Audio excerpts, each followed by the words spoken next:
Mais vous voyez que cette déclaration arrive à la fin de l'épître.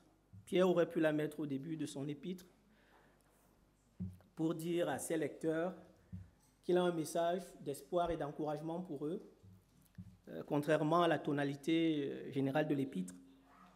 Parce que lorsque nous lisons l'épître, ce matin, je citerai beaucoup de références, donc si vous pouvez les noter si vous le souhaitez, les lire chez vous. Dans 1 Pierre, chapitre 1, à partir du verset 3, il a dit « Béni soit Dieu, le Père de notre Seigneur Jésus-Christ, qui, selon sa grande miséricorde, nous a régénérés pour une espérance vivante par la résurrection de Jésus-Christ d'entre les morts, pour un héritage qui ne peut ni se corrompre, ni se souiller, ni se flétrir, lequel vous est réservé dans les cieux. À vous qui, par la puissance de Dieu, êtes gardés par la foi pour le salut, prêt à être révélé dans les derniers temps. C'est là ce qui fait votre joie, quoique maintenant, puisqu'il le faut, vous soyez attristés pour un peu de temps par diverses épreuves. » Donc nous voyons en lisant que Pierre s'adresse probablement à un public qui connaît des moments difficiles. Et c'est peut-être le cas de certains d'entre nous. Cette parole peut correspondre à la situation de certains de nos frères et sœurs, de nos amis qui nous visitent ce matin. Sans en minimiser les effets, j'aimerais nous dire ce matin que nous avons des raisons d'être attachés à ce que nous croyons. Nous avons des raisons d'être attachés à ce que nous croyons. La grâce de Dieu est un vaste sujet et nous pouvons tous l'expérimenter de diverses manières dans notre vécu.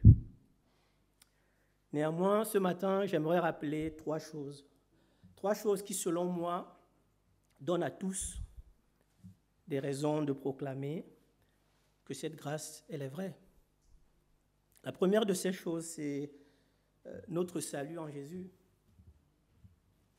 La Bible dit que nous étions tous perdus sans Dieu, errants comme des brebis égarées, mais qu'aujourd'hui, en Jésus-Christ, nous sommes sauvés.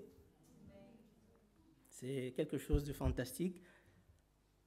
Parce qu'il a dit que ce salut, il a suscité l'intérêt des prophètes. Il a suscité leur intérêt, il voulait savoir à quel moment cette chose arriverait.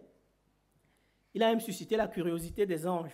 Vous trouverez ce texte dans 1 Pierre, premier chapitre, versets 10 à 12. Donc ce salut, mais ce salut, il est simplement quelque chose de merveilleux. Et ce salut qui a tant intéressé les gens de cette époque, c'est parce que ce salut, c'est quelque chose que Dieu nous donne gratuitement. Ce salut est l'expression de l'amour de Dieu envers nous. Et j'aimerais citer quelques références pour que vous ne disiez pas que ce sont des affirmations que je fais ce matin. Quelques références dans la Bible pour venir appuyer cela. La première des références, je dirais l'une des plus célèbres, c'est Jean 3,16 que nous connaissons tous, qui a dit « Dieu a tant aimé le monde qu'il a donné son Fils unique, afin que quiconque croit en lui ne périsse pas, mais qu'il ait la vie éternelle. »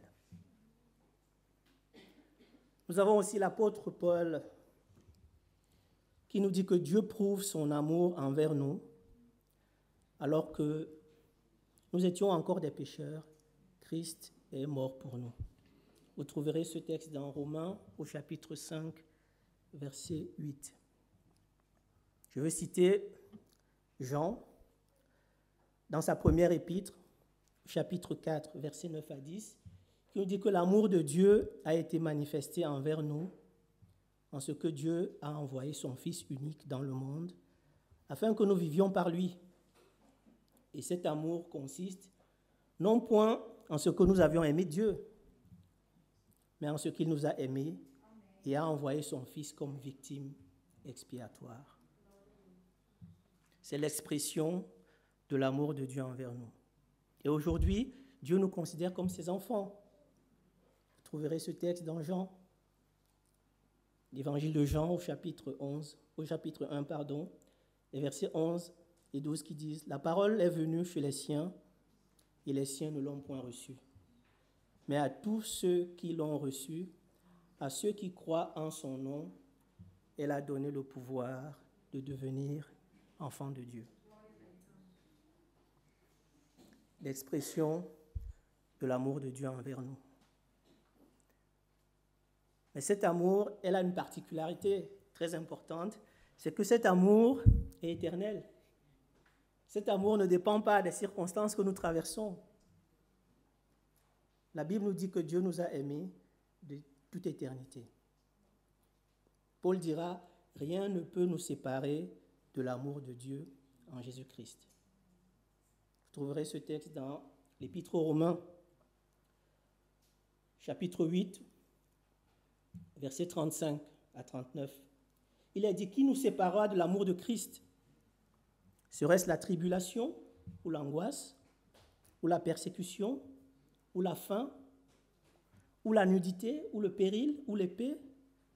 Selon qu'il est écrit, c'est à cause de toi qu'on nous met à mort tout le jour, qu'on nous regarde comme des brebis égarées destinées à la boucherie. Mais dans toutes ces choses, nous sommes plus que vainqueurs par celui qui nous a aimés.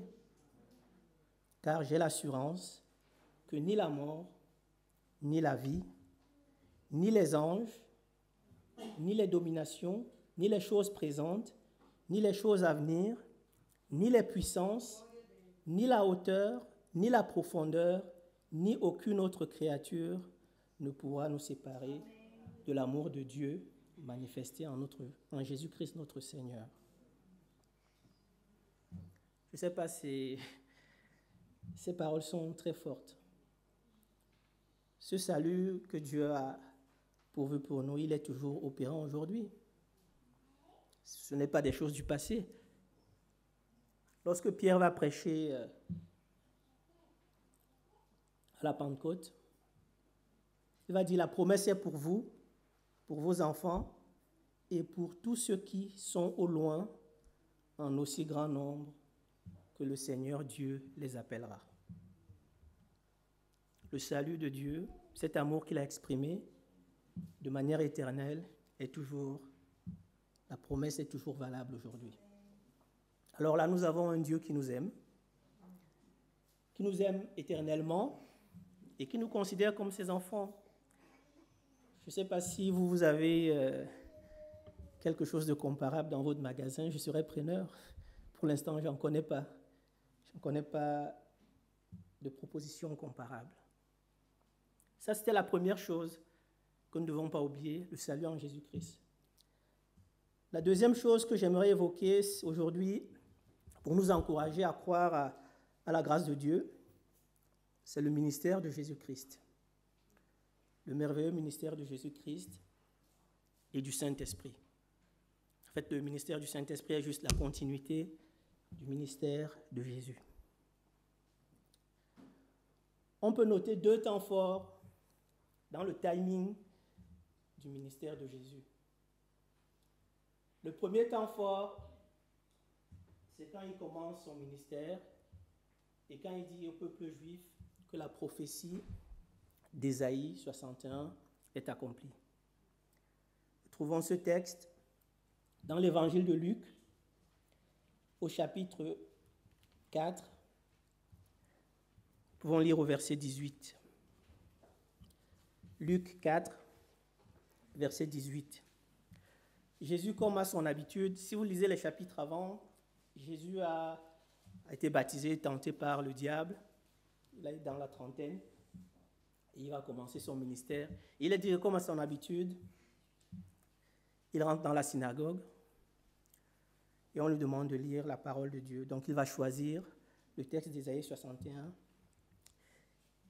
Et dans Luc 4, 18, il dit, l'Esprit du Seigneur est sur moi parce qu'il m'a oint pour annoncer une bonne nouvelle aux pauvres. Il m'a envoyé pour guérir ceux qui ont le cœur brisé, pour proclamer aux captifs la délivrance et aux aveugles le recouvrement de la vue, pour envoyer libres les opprimés, pour publier une année de grâce du Seigneur. Il est dit ensuite, il roula le livre, le remit au serviteur et s'assit. Tous ceux qui se trouvaient dans la synagogue avaient les regards fixés sur lui. Alors il commença à leur dire, « Aujourd'hui, cette parole de l'Écriture que vous venez d'entendre est accomplie. » C'est le premier temps fort.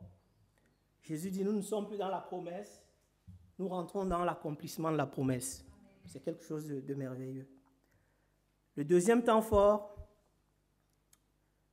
c'est lors du passage du relais, au Saint-Esprit. Quand il va dire à ses disciples, « Il vous est avantageux que je m'en aille. » Nous allons lire l'évangile de Jean. Jean chapitre 16, verset 7.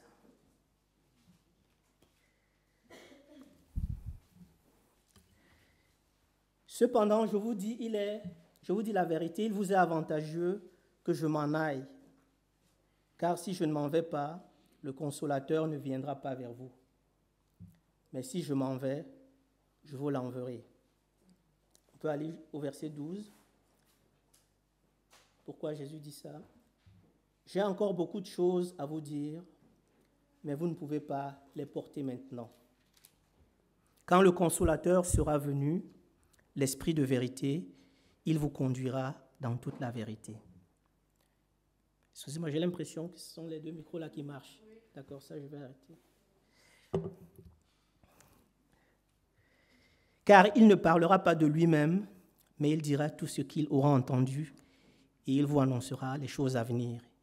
Il me glorifiera parce qu'il prendra ce qui est à moi et vous l'annoncera. Tout ce que le Père a est à moi.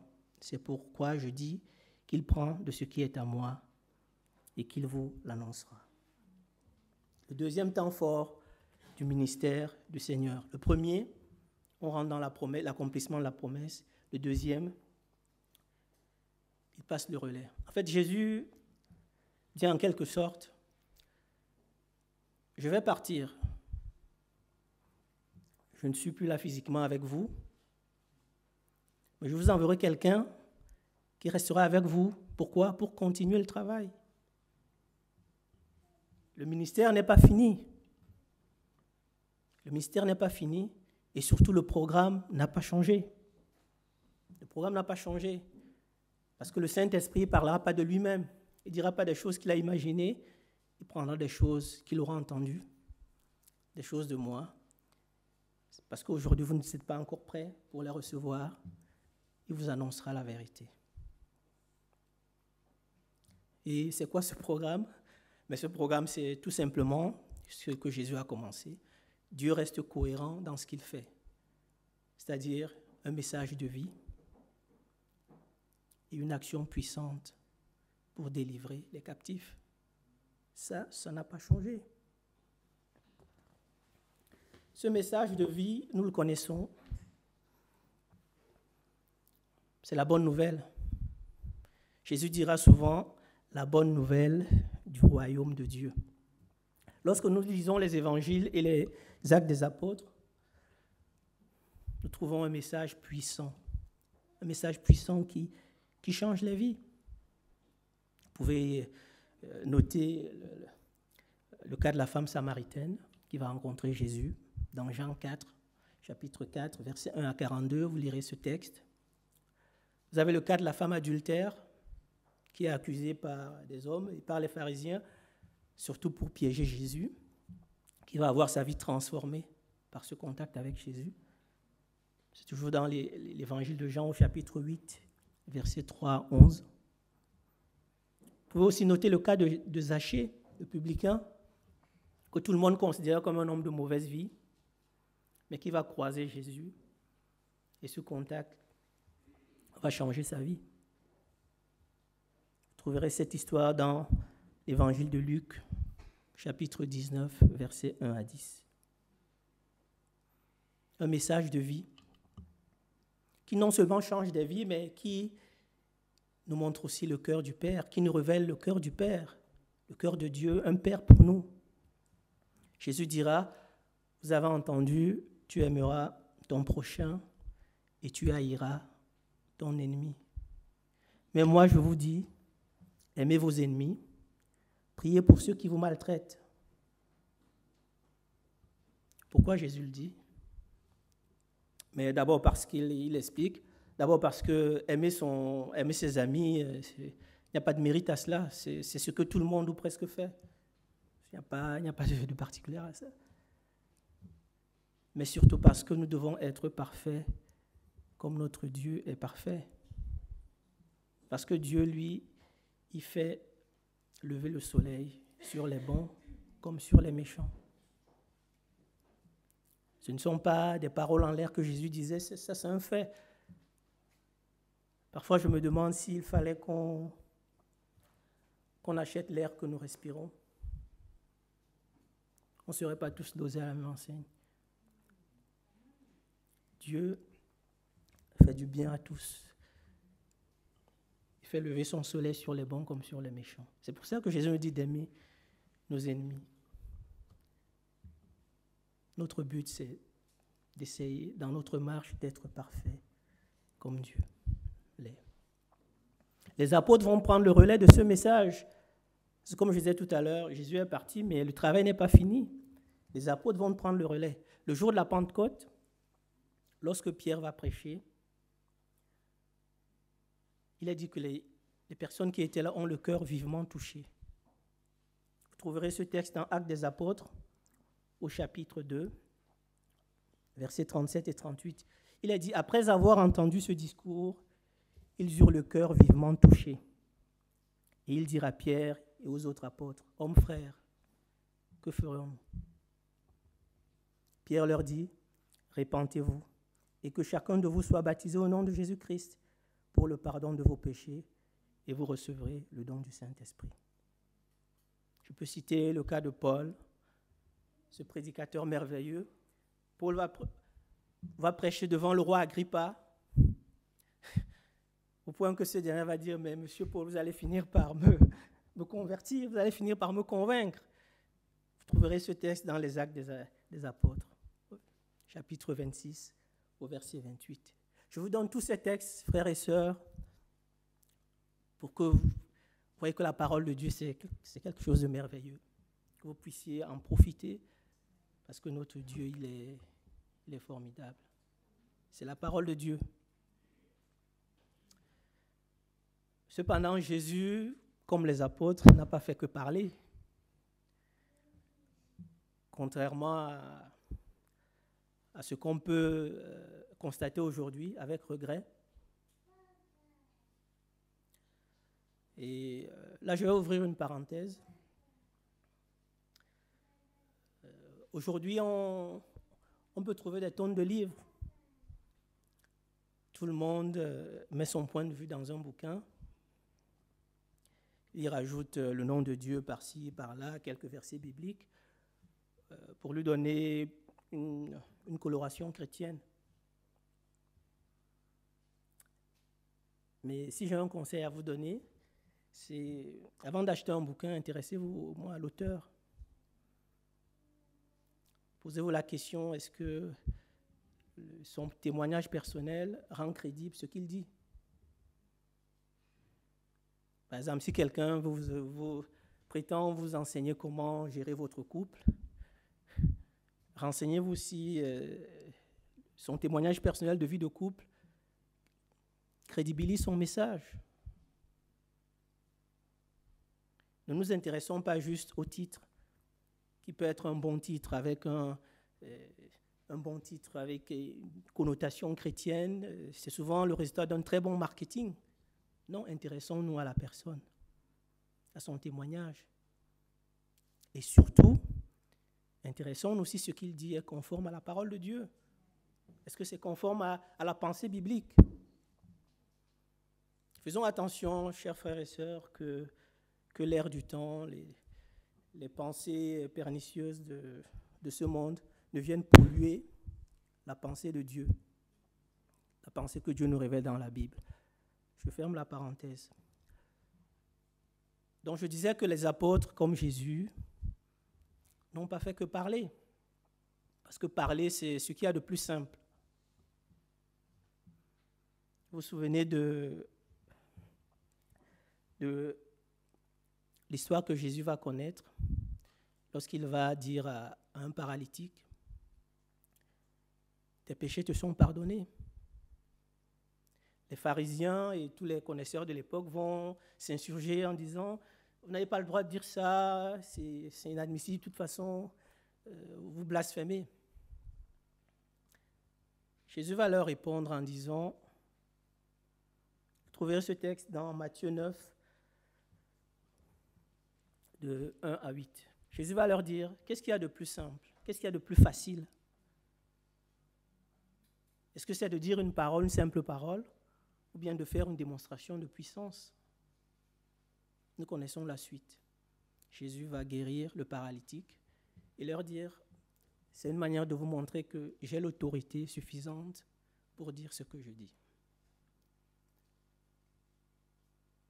Donc Jésus, comme les apôtres, n'a pas fait que parler, parce que dans sa mission, et nous l'avons lu tout à l'heure, il y avait aussi proclamé la délivrance aux captifs, aux aveugles, le recouvrement de la vue, renvoyer libres les opprimés.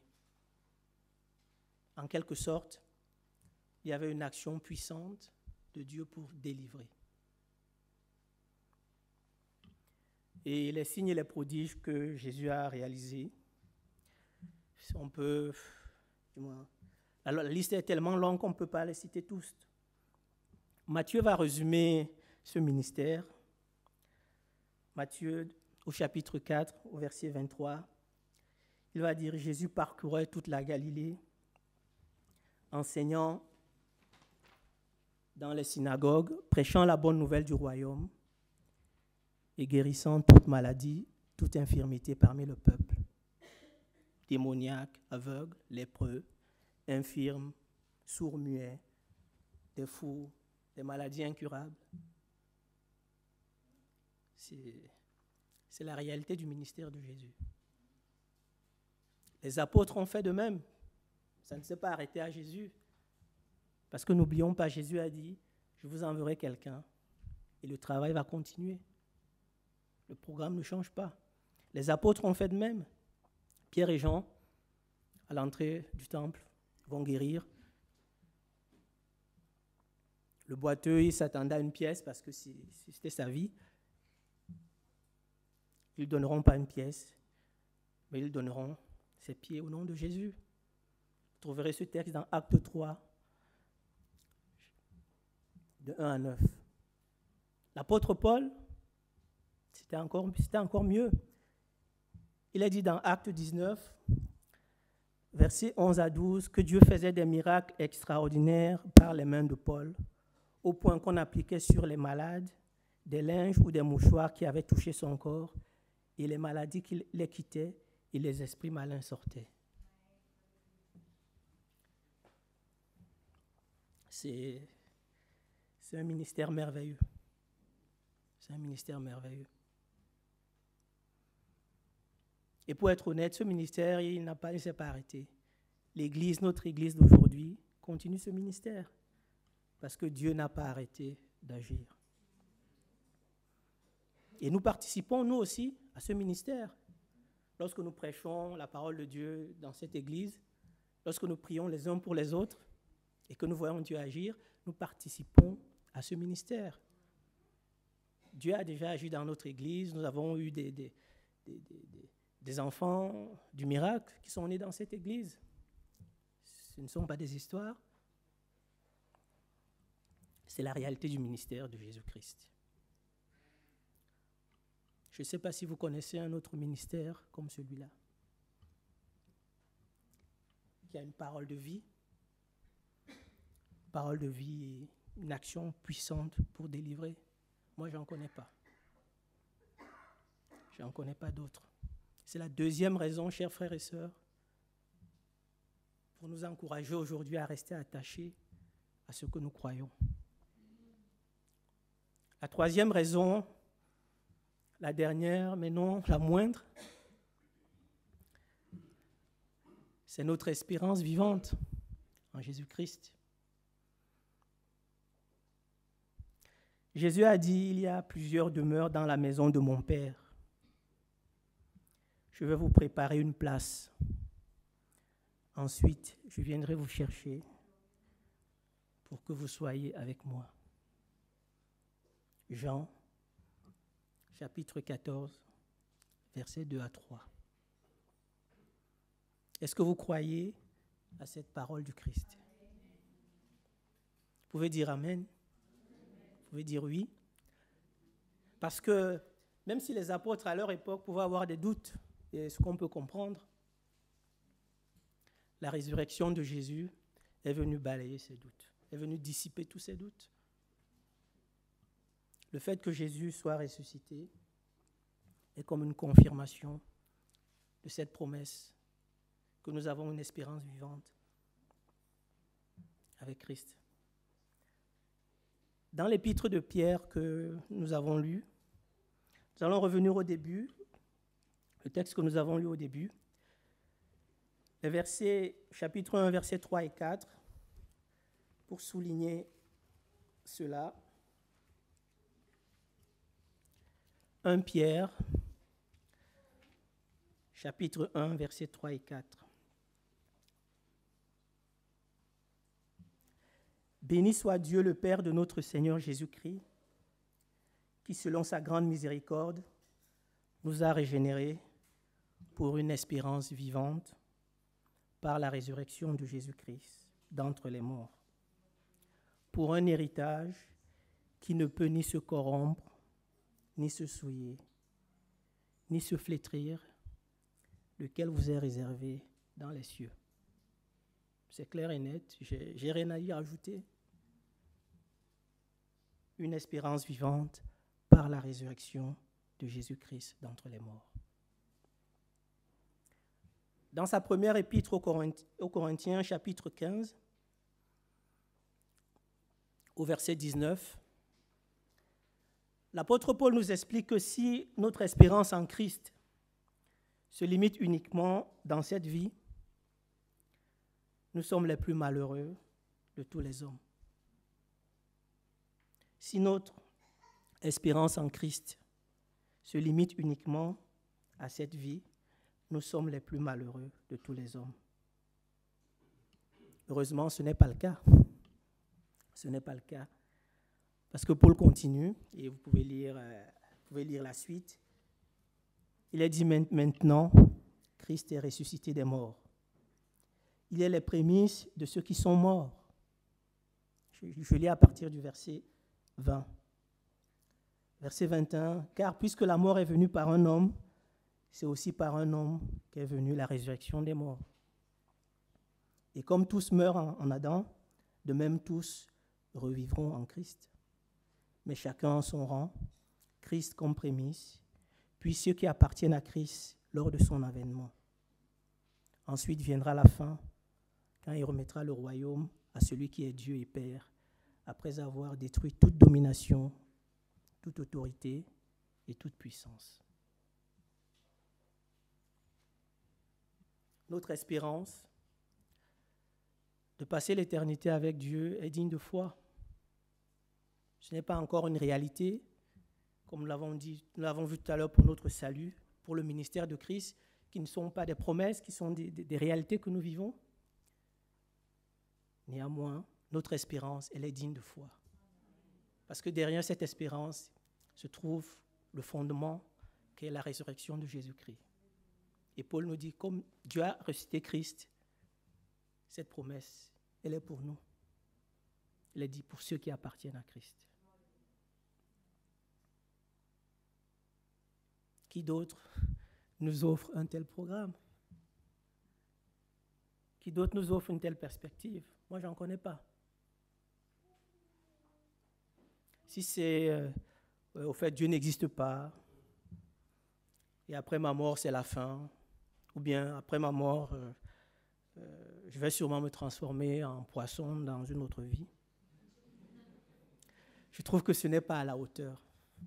Ce n'est pas du tout à la hauteur du projet que Dieu me propose.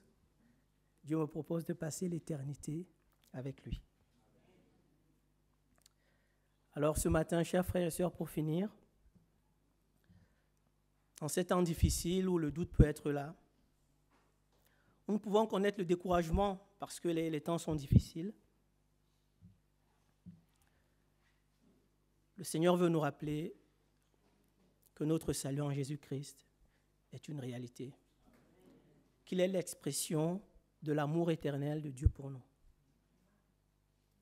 que le ministère glorieux de Jésus-Christ est une réalité, que ce ministère continue, ce ministère qui est là pour apporter un message puissant, pour changer les vies et pour guérir ceux qui ont le cœur brisé, pour apporter la délivrance. Et aussi que notre espérance de passer l'éternité avec lui est digne de foi, que nous pouvons faire confiance à cela. Ces trois choses attestent, comme le dit l'apôtre Pierre à la fin de son épître, que la grâce de Dieu à laquelle nous sommes attachés est une vérité. Elle est véritable. Ne l'oublions pas. N'oublions pas cela. Alors levons-nous et réjouissons-nous. Comme on nous l'a rappelé dimanche dernier, que nous devons nous réjouir en Jésus. Levons-nous, réjouissons-nous pour ces choses. Vraiment que Dieu nous bénisse ce matin. Merci Seigneur.